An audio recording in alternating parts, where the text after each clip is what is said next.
ಎಂಪ್ಲಾಯಿಗಳಿಗೆ liver shock, ಕೂತು ಕೂತು ಬರ್ತಾ ಇದೆ ಭಾರಿ ರಿಸ್ಕ್. 84% ಉದ್ಯೋಗಿಗಳಿಗೆ ಒಂದೇ ಕಾಯಿಲೆ. ಸ್ನೇಹಿತರೆ, ಭಾರತದಲ್ಲಿ ಐಟಿ ಇಂಡಸ್ಟ್ರಿ ಅಷ್ಟೇ ಬೂಮ್ ಆಗ್ತಾ ಇಲ್ಲ, ಅದರೊಂದಿಗೆ ಐಟಿ ಎಂಪ್ಲಾಯಿಗಳ ಲಿವರ್ ಸಮಸ್ಯೆ ಕೇಸ್ಗಳು ಕೂಡ ಜಾಸ್ತಿ ಆಗ್ತಿವೆ ಅನ್ನೋ ಶಾಕಿಂಗ್ ರಿಪೋರ್ಟ್ಸ್ ಬಂದಿವೆ. ಒಂದಲ್ಲ ಎರಡಲ್ಲ, ಬರೋಬ್ಬರಿ 84% ಐಟಿ ಎಂಪ್ಲಾಯೀಸ್ಗೆ, ಅಂದರೆ 100ರಲ್ಲಿ 84% ಐಟಿ ಎಂಪ್ಲಾಯೀಸ್ಗೆ ಲಿವರ್ಗೆ ಸಂಬಂಧಪಟ್ಟ MAFLD ಅನ್ನೋ ಸಮಸ್ಯೆ ಬಂದಿದೆ ಅಂತ ಮಾಹಿತಿಯನ್ನ ಈ ರಿಪೋರ್ಟ್ ನೀಡ್ತಾ ಇದೆ. ಹಾಗಾದ್ರೆ ಏನಿದು MAFLD, ಏನು ಹೇಳ್ತಾ ಇದೆ ಈ ರಿಪೋರ್ಟ್? ಅದರಲ್ಲೂ ಐಟಿ ಎಂಪ್ಲಾಯೀಸಿಗೆ ಯಾಕೆ ವಿಶೇಷವಾಗಿದ್ದು ಈ ಸಮಸ್ಯೆ ಕಾಟ ಕೊಡ್ತಾ ಇದೆ, ಎಲ್ಲವನ್ನ ಈ ವರದಿಯಲ್ಲಿ ನೋಡ್ತಾ ಹೋಗೋಣ. ಕಡೆ ತನಕ ಮಿಸ್ ಮಾಡದೆ ನೋಡಿ. mastmaga.comಗೆ ಸ್ವಾಗತ. ನಾನು ಅಮರ್ ಪ್ರಸಾದ್. ಎಂಪ್ಲಾಯಿಗಳಿಗೆ ಲಿವರ್ ಶಾಕ್. ಸ್ನೇಹಿತರೆ, ಭಾರತದಲ್ಲಿ 84% ಐಟಿ ಉದ್ಯೋಗಿಗಳು metabolic dysfunction associated fatty liver disease ಇಂದ ಬಳಲ್ತಾ ಇದ್ದಾರೆ ಅಂತ ಹೊಸ ಸರ್ವೆ ಹೇಳ್ತಾ ಇದೆ. ಹಾಗಂತ ಈ ಸರ್ವೆ ಯಾರೋ ದಾರಿ ಹೋಕರು ಮಾಡಿರುವುದಲ್ಲ. ಹೈದರಾಬಾದ್ ಯೂನಿವರ್ಸಿಟಿ ಹಾಗೂ ಏಷ್ಯನ್ ಇನ್ಸ್ಟಿಟ್ಯೂಟ್ ಆಫ್ ಗ್ಯಾಸ್ಟ್ರೋಎಂಟರಾಲಜಿ ಅಥವಾ AIG ಇವರುಗಳು ಕೊಲಾಬರೇಷನ್ ಮಾಡಿಕೊಂಡು ಮಾಡಿರೋ ಸರ್ವೆ ಹಾಗೂ ಸ್ಟಡಿ ಇದು, ಅದರ ರಿಪೋರ್ಟ್ ಇದು. ನೀವು ಸ್ಕ್ರೀನ್ ಶಾಟ್ ಕೂಡ ಸ್ಕ್ರೀನ್ ಮೇಲೆ ಗಮನಿಸ್ತಾ ಇದ್ದೀರಾ. 2023 ಜುಲೈನಿಂದ 24 ಜುಲೈವರೆಗೆ, ಅಂದ್ರೆ ಆಲ್ಮೋಸ್ಟ್ 1 ವರ್ಷ ಹೈದರಾಬಾದ್ನ AIG ಆಸ್ಪತ್ರೆಯಲ್ಲಿ 100 ಐಟಿ ಎಂಪ್ಲಾಯಿಗಳನ್ನ ಟೆಸ್ಟ್ ಮಾಡಿದ್ದಾರೆ.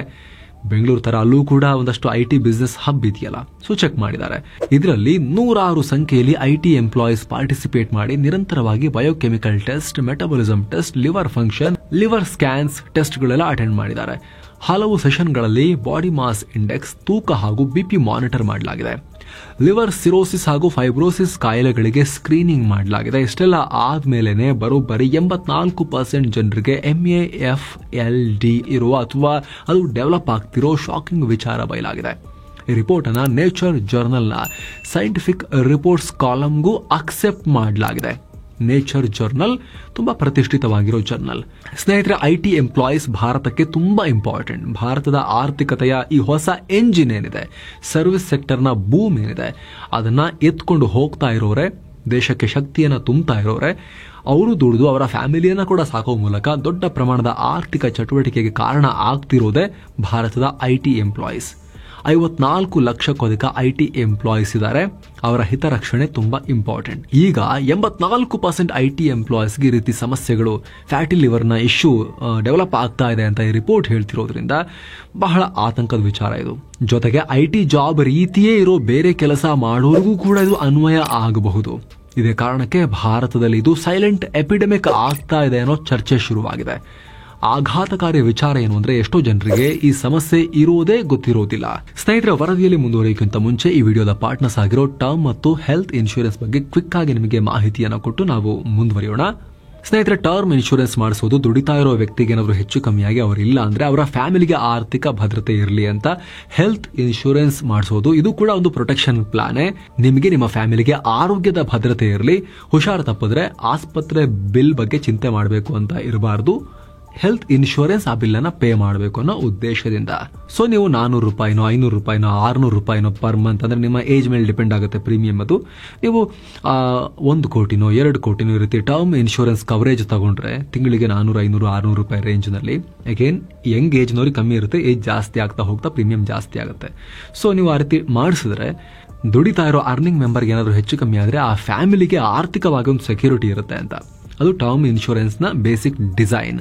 ಹೆಲ್ತ್ ಇನ್ಶೂರೆನ್ಸ್ ನಿಮಗೆ ಗೊತ್ತೇ ಇದೆ, ನೀವು ಎಷ್ಟಕ್ಕೆ ಯಾವ ಅಮೌಂಟಿಗೆ ಹೆಲ್ತ್ ಇನ್ಶೂರೆನ್ಸ್ ಮಾಡಿಸಿರ್ತೀರಿ ಅಷ್ಟರ ಆಸ್ಪತ್ರೆ ಬಿಲ್ ಹೆಲ್ತ್ ಇನ್ಶೂರೆನ್ಸ್ ಕಂಪನಿ ಕಟ್ಟಬೇಕು.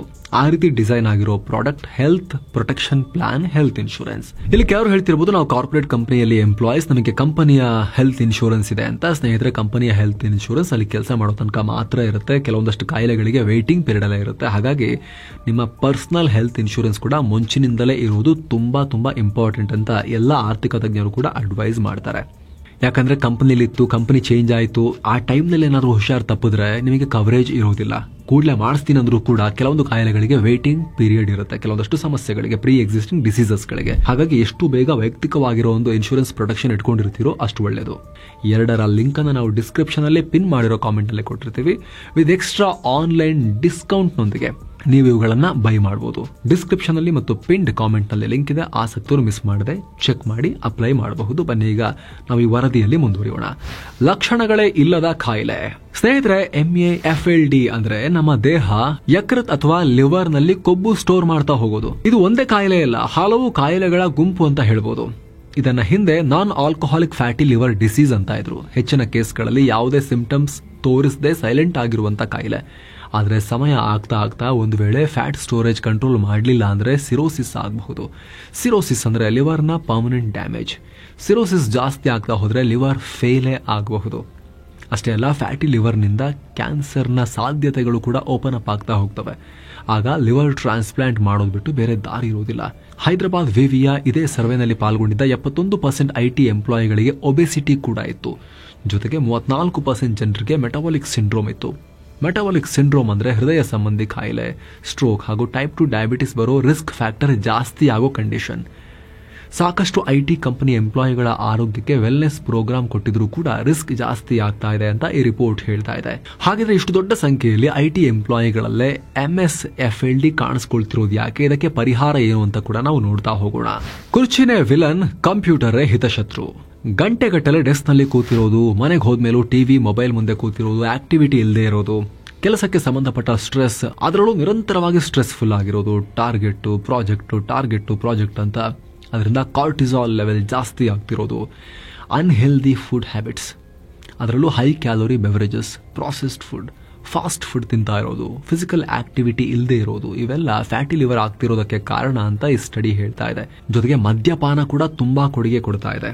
ಅಲ್ಲದೆ ಬಾಡಿ ಮಾಸ್ ಇಂಡೆಕ್ಸ್ 30ಕ್ಕಿಂತ ಜಾಸ್ತಿ ಇರೋರಿಗೂ ಕೂಡ ಈ ರಿಸ್ಕ್ ಜಾಸ್ತಿ ಇದೆ. ಬಾಡಿ ಮಾಸ್ ಇಂಡೆಕ್ಸ್ ಫಾರ್ಮುಲಾ ಹಾಗೂ ಎಕ್ಸಾಂಪಲ್ ನೀವು ಸ್ಕ್ರೀನ್ ಮೇಲೆ ನೋಡ್ತಾ ಇರಬಹುದು. BMI 18 24.9 kg/m² ಇದ್ರೆ ನಾರ್ಮಲ್ ಲೆವೆಲ್. 30ಕ್ಕಿಂತ ಜಾಸ್ತಿ ಇದ್ರೆ ಒಬೆಸಿಟಿ ಅಂತ ಹೇಳ್ಬೋದು. ಮುಖ್ಯವಾಗಿ ಹೊಟ್ಟೆ ಸುತ್ತ ಎಕ್ಸ್ಟ್ರಾ ವೆಯ್ಟ್ ಇದ್ರೆ ಈ ರಿಸ್ಕ್, ಫ್ಯಾಟಿ ಲಿವರ್ನ ರಿಸ್ಕ್ ಜಾಸ್ತಿ ಆಗ್ತಾ ಹೋಗ್ತಾ ಇದೆ ಅಂತ ಅರ್ಥ. ಆಗ್ಲೇ ಹೇಳಿದ ಹಾಗೆ ಇದಿದ್ರೂ ಕೂಡ ಗೊತ್ತಾಗೋದಿಲ್ಲ ಎಷ್ಟೋ ಸಲ.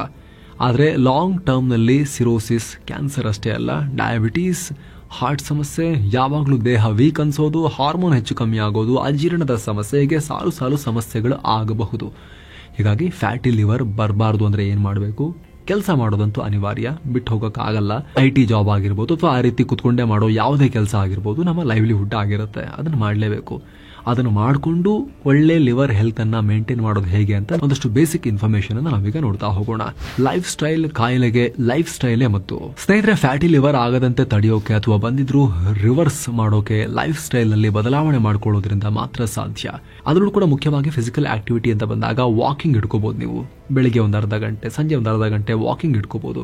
ಕೆಲವರು 10,000 ಸ್ಟೆಪ್ಸ್ ಅಂತಾರೆ, ಕೆಲವರು 15,000 ಸ್ಟೆಪ್ಸ್ ಅಂತಾರೆ, ಕೆಲವರು 7,000 ಸಾಕು ಅಂತಾರೆ. ನಿಮ್ಗೆ ನೋಡಿ, ನಿಮಗೆ ಯಾವ್ದು ಕಂಫರ್ಟಬಲ್, ನಿಮ್ಮ ದೇಹ ಎಷ್ಟು ಶಕ್ತಿಯುತವಾಗಿದೆ ನೋಡಿಕೊಂಡು ನೀವು ಎಷ್ಟು 1000 ಸ್ಟೆಪ್ಸ್ ನಿಮಗೆ ಓಕೆ ಅಂತ ಸ್ಟಾರ್ಟ್ ಮಾಡ್ಬೋದು. ಸ್ಟಾರ್ಟಿಂಗಲ್ಲೇ 10 ಮಾಡ್ತೀನಿ 15 ಮಾಡ್ತೀನಿ ಅಂತ 2 ದಿನ ಮಾಡಿ ಮತ್ತೆ ಕೂರೋದ್ರ ಬದಲಿಗೆ 6ರಿಂದ ಶುರು ಮಾಡಿದ್ರು ಕೂಡ ನಿಧಾನಕ್ಕೆ 6, 7, 8 ನಿಮ್ಮ ಬಾಡಿ ಅಡ್ಜಸ್ಟ್ ಆಗ್ತಾ ಸ್ಟೆಪ್ಸ್ಗೆ 10,000 ತಗೊಂಡು ಹೋದ್ರೂ ಕೂಡ ನಡೆಯುತ್ತೆ. ಜೊತೆಗೆ ಆಫೀಸ್ನಲ್ಲಿ, ಮನೆಯಲ್ಲಿ ಎಲ್ಲೇ ಆದ್ರೂ ಕೂಡ ಪ್ರತಿ ಸಲ ಲಿಫ್ಟ್ಗೆ ವೆಯ್ಟ್ ಮಾಡೋದ್ರ ಬದಲು ಮೆಟ್ಲು ಹತ್ತೋದ್ರಿಂದಲೂ ಕೂಡ ಸಾಕಷ್ಟು ಆಕ್ಟಿವಿಟಿ ಸಿಗುತ್ತೆ. ದಿನಕ್ಕೆ 8-10 ಗಂಟೆ ಕೂತು ಕೆಲಸ ಮಾಡೋರು 20-20-20 ರೂಲನ್ನು ಫಾಲೋ ಮಾಡ್ಬೋದು. 20 ನಿಮಿಷಕ್ಕೊಂದ್ಸಲ ಎದ್ದು 20 ಸೆಕೆಂಡ್ ರಿಲ್ಯಾಕ್ಸ್ ಆಗ್ಬೋದು. ಜೊತೆಗೆ ಒಂದು 20 ಸೆಕೆಂಡ್ ಸಿಸ್ಟಮ್ ಬಿಟ್ಟು ದೂರ ನೋಡ್ಬೋದು, ಬೇರೆ ಏನಾದ್ರೂ ಕಡೆ ನೋಡ್ಬೋದು. ಹಾಗಂತ ಆ ಸ್ಕ್ರೀನ್ ಬಿಟ್ಟು ಈ ಸ್ಕ್ರೀನ್ ನೋಡೋದು ಅಂತ ಅಲ್ಲ. IT ಎಂಪ್ಲಾಯಿಗಳ ಡಯಟ್ ಕೂಡ ಲಿವರ್ ಫ್ರೆಂಡ್ಲಿ ಡಯಟ್ ಆಗಿರಬೇಕು. IT ಎಂಪ್ಲಾಯೀಸ್ ಅಂತಲ್ಲ, ಪ್ರತಿಯೊಬ್ಬರಿಗೂ ಕೂಡ. ಕೇವಲ ಸಕ್ಕರೆ ಜಾಸ್ತಿ ಇರೋ ಆಹಾರ, ಪ್ರಾಸೆಸ್ಡ್ ಫುಡ್ ಒಳ್ಳೇದಲ್ಲ. ಜೊತೆಗೆ ಈ ರೀತಿ ಕುತ್ಕೊಂಡು ಕೆಲಸ ಜಾಸ್ತಿ ಇರೋರ್ದು ಕಾರ್ಬೋಹೈಡ್ರೇಟ್ ಜಾಸ್ತಿ ತಿಂದರೆ ಅದು ಕೂಡ ಒಳ್ಳೇದಲ್ಲ. ಜಾಸ್ತಿ ಸೆಡೆಂಟ್ರಿ ಲೈಫ್ ಸ್ಟೈಲ್ ಇರೋರಿಗೆ ರೈಸ್, ಬ್ರೆಡ್, ನ್ಯೂಡಲ್ಸ್, ಪಾಸ್ತಾ ಇಂಥವುಗಳನ್ನು ಸ್ವಲ್ಪ ಕಮ್ಮಿ ಮಾಡಬಹುದು. ಇವೆಲ್ಲ ಜನರಲ್ ರೆಕಮೆಂಡೇಶನ್ಸ್. ಸ್ನೇಹಿತರೆ, ನೀವು ಇದಕ್ಕೆ ಸಂಬಂಧಪಟ್ಟಂತೆ ಪರ್ಟಿಕ್ಯುಲರ್ ಆಗಿ ಪ್ರತಿಯೊಬ್ಬರದು ಬೇರೆ ಬೇರೆ ಕಂಡೀಷನ್ಸ್ ಇರುತ್ತೆ. ಡಯಟಿಷಿಯನ್ ಸಲಹೆಯನ್ನು ಪಡ್ಕೊಂಡೆ ನೀವು ಇದ್ರ ಬಗ್ಗೆ ಪ್ಲಾನ್ ಮಾಡ್ಕೊಳ್ಳಿ, ನಿಮ್ಮ ಓನ್ ರಿಸರ್ಚ್ ಮಾಡಿ. ಹೆಚ್ಚು ತೂಕಿದ್ರೆ ಮೆಟಾಬಲಿಸಮ್ ವೀಕ್ ಆಗುತ್ತೆ. ಮೆಟಾಬಲಿಸಮ್ ವೀಕ್ ಆದರೆ ಕಾರ್ಬೋಹೈಡ್ರೇಟ್ಸ್ ಬೇಗ ಬ್ರೇಕ್ ಆಗಲ್ಲ. ಅದರ ಬದಲು ಡಯಟ್ನಲ್ಲಿ ಹೆಚ್ಚು ಫೈಬರ್, ಪ್ರೋಟೀನ್ ಹಾಗೂ ಒಮೆಗಾ 3 ಫ್ಯಾಟಿ ಆಸಿಡ್ಸ್ ಇರೋ ಆಹಾರವನ್ನು ಸೇವಿಸಬಹುದು. ಒಮೆಗಾ 3 ಫ್ಯಾಟಿ ಆಸಿಡ್ಸ್ ಎಲ್ಲಿರುತ್ತೆ? ಚಿಯಾ ಸೀಡ್ಸ್, ಫ್ಲಾಕ್ಸ್ ಸೀಡ್ಸ್ ಅಲ್ಲಿರುತ್ತೆ, ಫಿಶ್ ಅಲ್ಲಿರುತ್ತೆ, ಇಲ್ಲಾಂದ್ರೆ ಫಿಶ್ ಆಯಿಲ್ನ ಕ್ಯಾಪ್ಸೂಲ್ಸ್ ಕೂಡ ಬಂದಿದ್ದಾವೆ. ಅಗೇನ್ ಅದು ಕೂಡ ನಿಮ್ಮ ನ್ಯೂಟ್ರಿಷನಿಸ್ಟ್ ಸಲಹೆ ಮೇರೆಗೆ ನೀವು ಕನ್ಸಿಡರ್ ಮಾಡಬಹುದು. ಊಟ ಆದ್ಮೇಲೆ 3 ಟೈಮ್ ಕೂಡ ಒಂದು 10 ನಿಮಿಷ ವಾಕಿಂಗ್ ಮಾಡಬಹುದು. ಜೊತೆಗೆ ನಿಮ್ಮ ದೇಹವನ್ನ ಹೈಡ್ರೇಟೆಡ್ ಆಗಿರಬೇಕು, ಡಿಹೈಡ್ರೇಟ್ ಆಗಬಾರ್ದು. ನೀವು ವಾಶ್ರೂಮ್ಗೆ ಹೋದಾಗ ಎಲ್ಲೋ ಎಲ್ಲೋ ಡರ್ಟಿ ಫೆಲ್ಲೋ ಅನ್ನೋ ಹಾಡು ಬರೋ ಹಾಗಿರಬಾರ್ದು. ಜೊತೆಗೆ ಬೆಳಗ್ಗೆ ಹೊತ್ತು ನೀರಿಗೆ ಡಿಟಾಕ್ಸಿಕೆಂಟ್ಸ್ ಅನ್ನ ಯೂಸ್ ಮಾಡಿದ್ರೆ ಲಿವರ್ಗೆ ಹೆಲ್ಪ್ ಆಗುತ್ತೆ.